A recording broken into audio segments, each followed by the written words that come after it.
ಸ್ನೇಹಿತರೆ, ಮೀಡಿಯಾ ಮಾಸ್ಟರ್ಸ್ಗೆ ಸ್ವಾಗತ ಸುಸ್ವಾಗತ.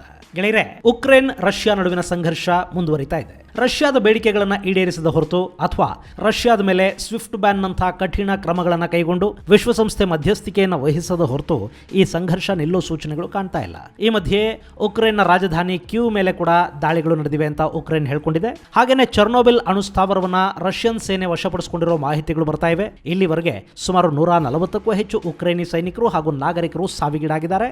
500ಕ್ಕೂ ಹೆಚ್ಚು ಮಂದಿ ಗಾಯಗೊಂಡಿದ್ದಾರೆ ಅಂತ ಉಕ್ರೇನ್ ಹೇಳ್ಕೊಂಡಿದೆ. ಇಲ್ಲಿವರೆಗೆ ನಮಗೆ ಬೆಂಬಲವಾಗಿ ನಿಲ್ತೀವಿ ಅಂತ ಹೇಳ್ತಾ ಇದ್ದ ದೇಶಗಳು ಯಾರು ಕೂಡ ಯುದ್ಧದ ಸಂದರ್ಭದಲ್ಲಿ ನಮ್ಮ ಜೊತೆಗಿಲ್ಲ, ನಮ್ಮ ದೇಶವನ್ನ ನಾವೇ ಕಾಪಾಡ್ಕೋಬೇಕಾಗಿದೆ ಅನ್ನೋ ಉಕ್ರೇನ್ ಅಧ್ಯಕ್ಷ ವ್ಲಾದಿಮಿರ್ ಝೆಲೆನ್ಸ್ಕಿ ಅವರ ಮಾತು ನ್ಯಾಟೋ ಹಾಗೂ ಅಮೆರಿಕ ದೇಶಗಳ ಬಣ್ಣವನ್ನ ಕಳಚ್ತಾ ಇದ್ರೆ, ರಷ್ಯಾ ಮಾತ್ರ ಉಕ್ರೇನ್ ಶರಣಾಗುವವರೆಗೆ, ಉಕ್ರೇನ್ ಸೇನೆಯನ್ನ ಹಿಂದಕ್ಕೆ ಕರೆಸಿಕೊಳ್ಳುವವರೆಗೆ, ಉಕ್ರೇನ್ ಮಿನ್ಸ್ಕ್ ಒಪ್ಪಂದವನ್ನು ಪಾಲಿಸುವವರೆಗೆ ಈ ಸೇನಾ ಕಾರ್ಯಾಚರಣೆಯನ್ನ ಹಿಂಪಡೆಯೋದಿಲ್ಲ ಅನ್ನೋದನ್ನ ಸ್ಪಷ್ಟವಾಗಿ ಹೇಳಿದೆ. ಅಷ್ಟೇ ಅಲ್ಲ, ಈ ಸಂಘರ್ಷದಲ್ಲಿ ಯಾವುದೇ ದೇಶ ಮಧ್ಯಪ್ರವೇಶ ಮಾಡಿದ್ರೂ ಕೂಡ ತೀವ್ರ ಪರಿಣಾಮಗಳನ್ನು ಎದುರಿಸಬೇಕಾಗುತ್ತೆ ಅಂತ ಎಚ್ಚರಿಕೆಯನ್ನು ಕೊಟ್ಟಿದೆ ರಷ್ಯಾ. ಈ ಮಧ್ಯೆ ಭಾರತ ಎರಡು ದೇಶಗಳ ನಡುವೆ ಸಂಧಾನಕ್ಕೆ ಮುಂದಾಗಬೇಕು ಅನ್ನೋ ಬೇಡಿಕೆಯನ್ನ ಉಕ್ರೇನ್ನ ಭಾರತದ ರಾಯಭಾರಿ ಮುಂದಿಟ್ಟಿದ್ದಾರೆ.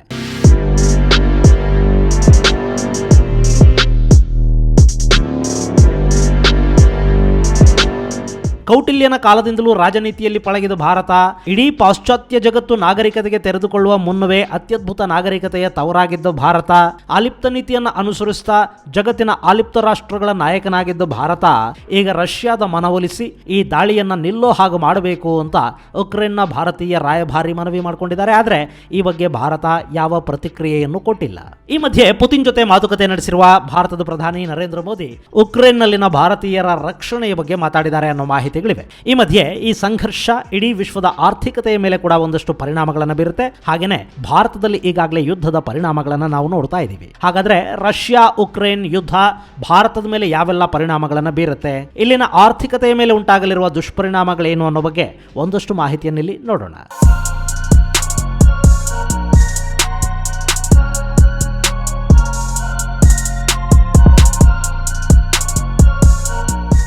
ಗೆಳೆಯರೆ, ರಷ್ಯಾ ಹಾಗೂ ಉಕ್ರೇನ್ ಯುದ್ಧ ಆರಂಭವಾದ ಬೆನ್ನಲ್ಲೇ ಅಮೆರಿಕ ಹಾಗೂ ಐರೋಪ್ಯ ದೇಶಗಳು ರಷ್ಯಾದ ಮೇಲೆ ಒಂದಷ್ಟು ನಿರ್ಬಂಧಗಳನ್ನು ಹೇರಿವೆ. ಅದರ ಜೊತೆಗೆ ಯುದ್ಧ ಸನ್ನದ್ಧವಾಗಿರೋ ದೇಶಗಳ ಜೊತೆಗೆ ವ್ಯಾಪಾರ ವಹಿವಾಟು ನಡೆಸೋದು ಕೂಡ ಕಷ್ಟ ಆಗ್ತಾ ಇದೆ. ಈ ಹಿನ್ನೆಲೆಯಲ್ಲಿ ಗುರುವಾರ ರಷ್ಯಾ ದಾಳಿಯನ್ನು ಘೋಷಿಸಿದ ಬೆನ್ನಲ್ಲೇ ಭಾರತದ ಷೇರು ಮಾರುಕಟ್ಟೆಯಲ್ಲಿ ತಲ್ಲಣ ಶುರುವಾಯಿತು. ಚಿನ್ನ ಹಾಗೂ ಬೆಳ್ಳಿಯ ಬೆಲೆಯಲ್ಲಿ ದಿಢೀರ್ ಬೇಡಿಕೆ ಕಂಡುಬಂತು. ಕ್ರೂಡ್ ಆಯಿಲ್ ಹಾಗೂ ಬ್ರೆಂಟ್ ಆಯಿಲ್ಗಳ ಬೆಲೆ ಕಳೆದ 7 ವರ್ಷಗಳ ಅವಧಿಯಲ್ಲೇ ಅತಿ ಹೆಚ್ಚು ಅನ್ನೋ ಮಟ್ಟಕ್ಕೆ ಏರಿಕೆಯಾಯಿತು. ಹಾಗೆ ಇನ್ನಷ್ಟು ಪದಾರ್ಥಗಳ ಬೆಲೆ ಮೇಲೆ ಕೂಡ ಇದರ ಪರಿಣಾಮ ಬೀಳುತ್ತೆ. ಹಾಗಾದ್ರೆ ಈ ಯುದ್ಧಕ್ಕೂ ಬೆಲೆ ಏರಿಕೆಗೂ ಇರೋ ಸಂಬಂಧಗಳೇನು ಅನ್ನೋದನ್ನ ನಾವಿಲ್ಲಿ ಸ್ವಲ್ಪ ನೋಡ್ಬಿಡೋಣ. ರಷ್ಯಾ ಇದೆಯಲ್ಲ, ಇದು ಜಗತ್ತಿನ ಅತಿದೊಡ್ಡ ಆಯಿಲ್ ರಫ್ತುದಾರ ದೇಶ. ಹಾಗೆ ನ್ಯಾಚುರಲ್ ಗ್ಯಾಸ್ ವಿಷಯಕ್ಕೆ ಬಂದ್ರೆ ರಷ್ಯಾ ವಿಶ್ವದ ಅತಿದೊಡ್ಡ ನ್ಯಾಚುರಲ್ ಗ್ಯಾಸ್ ರಫ್ತುದಾರ ದೇಶ ಕೂಡ. ಹಾಗೆ ರಷ್ಯಾ ಜಗತ್ತಿನ 3ನೇ ಅತಿದೊಡ್ಡ ಗೋಧಿ ಉತ್ಪಾದಕ ದೇಶ. ಸೊ ಈಗ ರಷ್ಯಾದ ಇಂಪಾರ್ಟೆನ್ಸ್ ಎಂಥದ್ದು ಅನ್ನೋದು ಸ್ವಲ್ಪ ಮಟ್ಟಿಗೆ ನಿಮಗೆ ಅರ್ಥ ಆಗಿರಬೇಕು. ಐರೋಪ್ಯ ದೇಶಗಳಿಗೆ ಬೇಕಾದ ಒಟ್ಟು ಇಂಧನ ಏನಿದೆ ಅದರ 3ನೇ 1 ಭಾಗ ರಷ್ಯಾದಿಂದ ಹೋಗುತ್ತೆ. ಐರೋಪ್ಯರು ಬಳಸುವ ಒಟ್ಟು ನ್ಯಾಚುರಲ್ ಗ್ಯಾಸ್ನ 1/4 ಭಾಗ ರಷ್ಯಾ ಸರಬರಾಜು ಮಾಡುತ್ತೆ. ಈಗ ರಷ್ಯಾದ ಮೇಲೆ ನಿರ್ಬಂಧ ಇದೆ, ಹಾಗಂತ ಐರೋಪ್ಯ ದೇಶಗಳು ಗ್ಯಾಸು ಆಯಿಲ್ ಇಲ್ಲದೆ ಬದುಕೋದಿಕ್ಕೆ ಸಾಧ್ಯ ಇಲ್ಲ.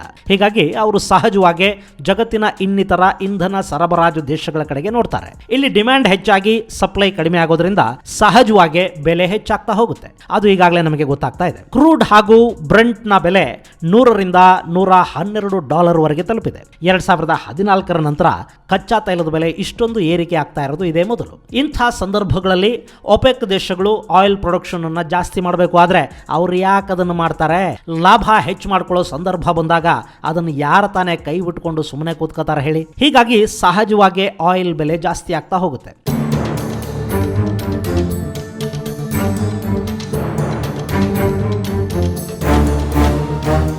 ಇನ್ನು ರಷ್ಯಾದ ಇಂಧನ ಸದ್ಯದ ಪರಿಸ್ಥಿತಿಯಲ್ಲಿ ರಷ್ಯಾ 48% ಇಂಧನವನ್ನು ಐರೋಪ್ಯ ದೇಶಗಳಿಗೆ ರಫ್ತು ಮಾಡ್ತಾ ಇತ್ತು.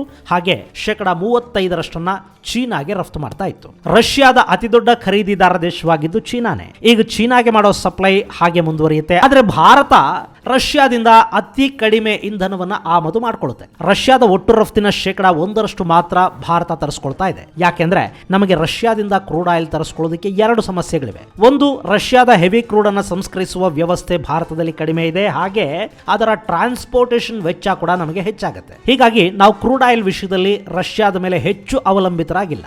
ಆದರೂ ನಾವು ಎಲ್ಲಿಂದ ತರಿಸ್ಕೊಳ್ತಾ ಇದ್ದೀವಿ ಆ ದೇಶಗಳು ಈ ಪರಿಸ್ಥಿತಿಯ ಲಾಭವನ್ನು ಮಾಡಿಕೊಳ್ಳುತ್ತವೆ. ಹೀಗಾಗಿ ವಿಶ್ವ ಮಾರುಕಟ್ಟೆಯಲ್ಲಿ ಕ್ರೂಡ್ ಆಯಿಲ್ನ ಬೆಲೆ ಸಹಜವಾಗಿ ಏರಿಕೆ ಆಗಿದೆ ಮತ್ತು ಆಗ್ತಾ ಇದೆ. ಒಂದು ಲೆಕ್ಕಾಚಾರದ ಪ್ರಕಾರ ಮುಂದಿನ 2-3 ವಾರಗಳಲ್ಲಿ ಇದು ಬ್ಯಾರೆಲ್ಗೆ $120 ದಾಟುವ ಸಾಧ್ಯತೆ ಕೂಡ ಇರುತ್ತೆ. ಮುಂದೆ ಒಂದಷ್ಟು ಪ್ರಮಾಣದ ಬೆಲೆ ಕಡಿಮೆ ಆದರೂ ಕೂಡ ಇಡೀ ವರ್ಷದ ಆವರೇಜ್ ಅಂತ ನಾವು ತಗೊಂಡಾಗ ಈ ವರ್ಷ ಕ್ರೂಡ್ ಆಯಿಲ್ನ ಬೆಲೆ $85-95 ನಡುವೆ ಇರೋ ಸಾಧ್ಯತೆ ಇರುತ್ತೆ. ಇಲ್ಲಿ ಕ್ರೂಡ್ ಆಯಿಲ್ ಬೆಲೆ ಹೆಚ್ಚಾಗೋದು ಅಂದ್ರೆ ಪೆಟ್ರೋಲ್ ಡೀಸೆಲ್ನ ಬೆಲೆ ಏರಿಕೆ ಆಗೋದು ಅಂತ ಅರ್ಥ. ಸದ್ಯಕ್ಕೇನೋ ಚುನಾವಣೆಗಳಿರೋ ಕಾರಣ ಕೇಂದ್ರ ಸರ್ಕಾರ ಪೆಟ್ರೋಲ್ ಡೀಸೆಲ್ ಬೆಲೆಯನ್ನು ಏರಿಸ್ತಾ ಇಲ್ಲ. ಆದ್ರೆ ಚುನಾವಣೆಗಳು ಮುಗಿದ ನಂತರ ಕೂಡ ಇದು ಹೀಗೆ ಇರುತ್ತೆ ಅಂತ ಹೇಳೋದಕ್ಕೆ ಬರೋದಿಲ್ಲ. ಇಂಧನದ ಬೆಲೆ ಹೆಚ್ಚಾದ್ರೆ ಟ್ರಾನ್ಸ್ಪೋರ್ಟೇಷನ್ ನಿಂದ ಹಿಡಿದು ಪ್ರತಿಯೊಂದರ ಬೆಲೆ ಕೂಡ ಏರಿಕೆ ಆಗುತ್ತೆ. ದಿನನಿತ್ಯದ ಬಳಕೆ ವಸ್ತುಗಳ ಬೆಲೆ ಏರಿಕೆ ಆಗುತ್ತೆ, ಹಾಗೆ ಹಣದುಬ್ಬರ ಕೂಡ ಏರಿಕೆ ಆಗುತ್ತೆ. ಹಾಗಾಗಬಾರದು ಅಂದ್ರೆ ಪೆಟ್ರೋಲ್ ಡೀಸೆಲ್ ಮೇಲಿನ ತೆರಿಗೆ ಹಾಗೂ ಸುಂಕಗಳನ್ನ ರಾಜ್ಯ ಹಾಗೂ ಕೇಂದ್ರ ಸರ್ಕಾರಗಳೆರಡೂ ಕಡಿಮೆ ಮಾಡಬೇಕು. ಒಂದಷ್ಟು ಸಬ್ಸಿಡಿ ನೀಡೋ ಮೂಲಕ ಬೆಲೆ ಏರಿಕೆಯನ್ನು ನಿಯಂತ್ರಿಸಬೇಕು. ಆದರೆ ಸರ್ಕಾರ ಹಾಗೆ ಮಾಡುತ್ತಾ? ಅಕಸ್ಮಾತ್ ಹಾಗಾಗದೇ ಇದ್ರೆ ಎಲ್ಲ ವಸ್ತುಗಳ ಬೆಲೆಗಳು ಕೂಡ ಏರಿಕೆ ಆಗೋ ಸಾಧ್ಯತೆ ಇರುತ್ತೆ. ಹೀಗಾಗಿನೇ ಇದನ್ನ ನಿಯಂತ್ರಿಸೋದಕ್ಕೆ ಹಾಗೂ ಯಾವೆಲ್ಲ ಕ್ರಮಗಳನ್ನು ಕೈಗೊಳ್ಳಬೇಕು ಅನ್ನೋ ಬಗ್ಗೆ ಕೇಂದ್ರ ಹಣಕಾಸು ಸಚಿವೆ ನಿರ್ಮಲಾ ಸೀತಾರಾಮನ್ ನಿನ್ನೆ ತುರ್ತು ಸಭೆಯೊಂದನ್ನು ನಡೆಸಿದ್ದಾರೆ. ಅವರು ಯಾವೆಲ್ಲ ನಿರ್ಧಾರಗಳನ್ನು ಕೈಗೊಳ್ಳುತ್ತಾರೆ ಅನ್ನೋದನ್ನ ನಾವು ಕಾದು ನೋಡಬೇಕು.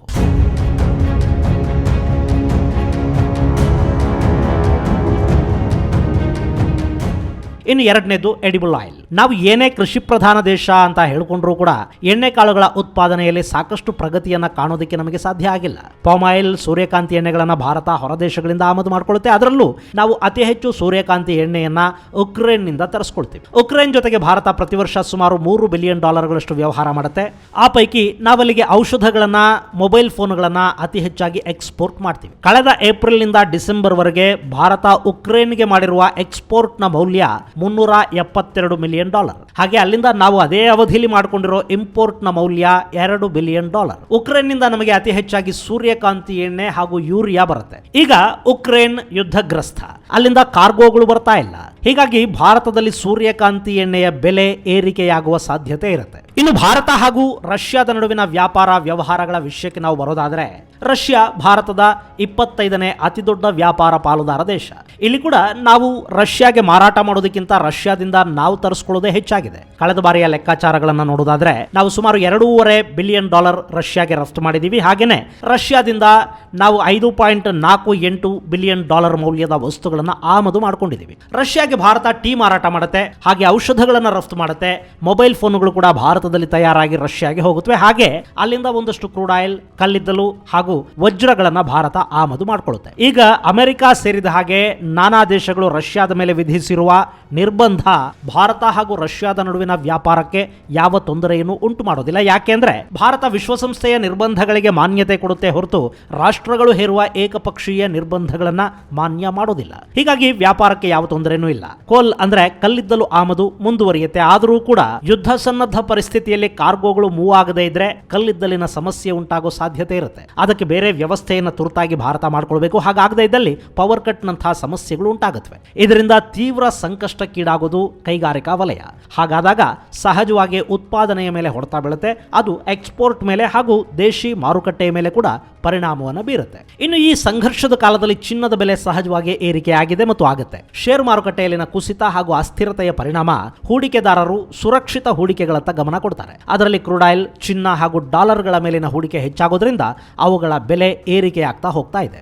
ಇದೆಲ್ಲ ಸರಿ, ಆದ್ರೆ ಭಾರತಕ್ಕೆ ಲಾಭ ಏನಾದರೂ ಇದೆಯಾ? ರಷ್ಯಾದ ಮೇಲೆ ಪಾಶ್ಚಿಮಾತ್ಯ ದೇಶಗಳು ಹೇರುವ ನಿರ್ಬಂಧ ಭಾರತದ ಐರನ್ ಮತ್ತು ಸ್ಟೀಲ್ ಉದ್ಯಮಕ್ಕೆ ಲಾಭದಾಯಕ ಆಗಬೇಕು. ಯಾಕೆಂದ್ರೆ ಕಳೆದ ವರ್ಷ ರಷ್ಯಾ ಐರೋಪ್ಯ ಒಕ್ಕೂಟಕ್ಕೆ ರಫ್ತು ಮಾಡಿರೋ ಕಬ್ಬಿಣ ಮತ್ತು ಉಕ್ಕು, ಮುತ್ತು ಮತ್ತು ಹರಳು ವಜ್ರಗಳು, ಮರ ಹಾಗೂ ಅದರ ಉತ್ಪನ್ನಗಳ ಮೌಲ್ಯ $10 ರಿಂದ $1,12,000 ಕೋಟಿ. ಈಗ ರಷ್ಯಾದ ಈ ವ್ಯಾಪಾರ ಭಾರತ, ಜಪಾನ್ ಸೇರಿದ ಹಾಗೆ ಪೂರ್ವ ದೇಶಗಳ ನಡುವೆ ಹಂಚಿಕೆ ಆಗಬೇಕು. ಇಲ್ಲಿ ಪರಿಸ್ಥಿತಿಯನ್ನ ಬಳಕೆ ಮಾಡೋದ್ರಲ್ಲಿ ಯಶಸ್ವಿ ಆದ್ರೆ ಭಾರತ ಈಗ ಲಾಭ ಮಾಡೋದಷ್ಟೇ ಅಲ್ಲ, ದೀರ್ಘಕಾಲೀನ ಮಾರುಕಟ್ಟೆಯನ್ನ ಸೃಷ್ಟಿ ಮಾಡ್ಕೊಳ್ಳೋದಕ್ಕೆ ಕೂಡ ಸಾಧ್ಯ ಆಗುತ್ತೆ. ಇಲ್ಲಿ ಆರ್ಥಿಕ ತಜ್ಞರು ಹೇಳ್ತಾ ಇರೋ ಪ್ರಕಾರ ಸದ್ಯಕ್ಕೆ ಭಾರತದ ಆರ್ಥಿಕತೆ ಸದೃಢವಾಗಿ ಕಾಣ್ತಾ ಇರೋದ್ರಿಂದ ಸದ್ಯದ ಪರಿಸ್ಥಿತಿಯನ್ನ ನಿಭಾಯಿಸೋದು ಕಷ್ಟವೇನೂ ಆಗಲಾರದು. ಚೀನಿ ವೈರಾಣುವಿನ ಕಾಟದ ನಂತರ ಭಾರತದ ಉತ್ಪಾದನಾ ವಲಯ ಕಾರ್ಯಾರಂಭ ಮಾಡಿರೋದ್ರಿಂದ ಈ ಸಂಘರ್ಷದ ಪರಿಸ್ಥಿತಿಯನ್ನ ಎದುರಿಸೋದು ಭಾರತಕ್ಕೆ ತುಂಬಾ ಕಷ್ಟ ಏನಾಗಲಾರದು. ಆದರೂ ತೈಲ ಬೆಲೆಯನ್ನ ಭಾರತ ನಿಯಂತ್ರಿಸುವತ್ತ ಗಮನ ಹರಿಸದೇ ಇದ್ರೆ ಬೇರೆ ಪದಾರ್ಥಗಳ ಬೆಲೆಯ ನಿಯಂತ್ರಣ ಕಷ್ಟ ಆಗುತ್ತೆ. ಹಾಗೇನೆ ಕ್ರೂಡ್ ಆಯಿಲ್ನ ಬೆಲೆ ಏರಿಕೆ ಆಗಿರೋದ್ರಿಂದ ಭಾರತದ ವಿದೇಶಿ ವಿನಿಮಯ ಸಂಗ್ರಹ ಏನಿದೆ ಅದು ಭಾರಿ ಮಟ್ಟದಲ್ಲಿ ಕರಗುವ ಸಾಧ್ಯತೆ ಕೂಡ ಇಲ್ಲಿರುತ್ತೆ. ಇದು ಗೆಳೆಯರೆ ಭಾರತದ ಮೇಲೆ ಉಂಟಾಗಲಿರುವ ಯುದ್ಧದ ಪರಿಣಾಮಗಳ ಕುರಿತಾದ ಒಂದಷ್ಟು ಮಾಹಿತಿ. ಮುಂದಿನ ಸಂಚಿಕೆಯಲ್ಲಿ ಮತ್ತಷ್ಟು ವಿಶೇಷಗಳ ಜೊತೆ ಮತ್ತೆ ಭೇಟಿಯಾಗೋಣ. ಅಲ್ಲಿವರೆಗೆ ಜೈ ಹಿಂದ್, ಜೈ ಕರ್ನಾಟಕ.